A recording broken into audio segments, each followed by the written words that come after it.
आज पंचायत राज व्यवस्था पंचायत राज को दृढ़ीकरण करने क्षमता संपन्न करने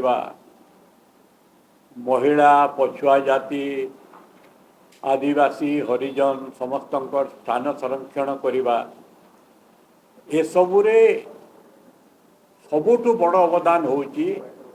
स्वर्गत प्रधानमंत्री श्रीयुक्त राजीव गांधी एवं तांको अमल जो 73rd एमेंडमेंट होता जोटा परवर्ती अवस्था 1993 रु लागू है एवं स्वर्गत राजीव गांधी एथिपाई सबुठु बेसी श्रेय देवार कथा एवं दिया जाए एवं एप्रिल 24 सर्वभारतीय स्तर रे पंचायत दिवस रूपे पालन हो आसुला किंतु ओडिशा रे जेतेबेले बिजु जनता दल सरकार स्थापित थला सेमाने एथिरे परिवर्तन करी स्वर्गत प्रभात पुरुष श्रीयुक्त बिजु पट्टनायक जहाँकर मध्य पंचायत राज गठन करिबारे ओडिशा रे शक्तिशाली करिबारे महिला संरक्षण देवारे यथेष्ट अवदान थिला तांको जन्मतिथि को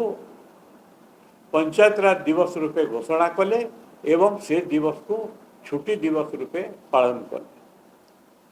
आमर मत होची बीजेडी सरकार समय रे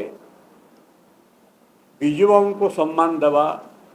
छुट्टी दिवस घोषणा करिबा एटा आवश्यक थिला उचित मध्य किंतु पंचायत राज दिवसटा स्वतंत्र भाव जातीय स्तर में गोटे दिन ओडिशा रे गोटे दिन पालन करिबा एटा समीचीन नथिला एवं आजिर सरकार जो निष्पत्ति लेइचंती एप्रिल 24 तारीख पंचायत राज दिवस पालन करुचंती ठीक अच्छे किंतु वर्षक आगु कैलेंडर प्रस्तुत होती बिजु बाबू जड़े प्रभात पुरुष एवं बिजु पट्टनायक इंटरनेशनल एयरपोर्ट जो नामकरण सेटा भी स्वर्गत प्रधानमंत्री अटल बिहारी वाजपेयी देइथिले तेणु तांको सम्मान जणाइबा उद्देश्य रे 5 तारीख दिन मार्च 5 बिजु बाबू जयंती दिन छुट्टी घोषणा करितवाटा उचित होता एक तांको प्रति उपयुक्त सम्मान होता सेटा को बातिल करिबा आजिर जो बीजेपी सरकार ओडिशार तांकर गोटे हीनमान्यता परिचय दौर सेटा को आमे समर्थन करूना बिजु पट्टनायक प्रति आम श्रद्धा एवं सम्मान अच्छी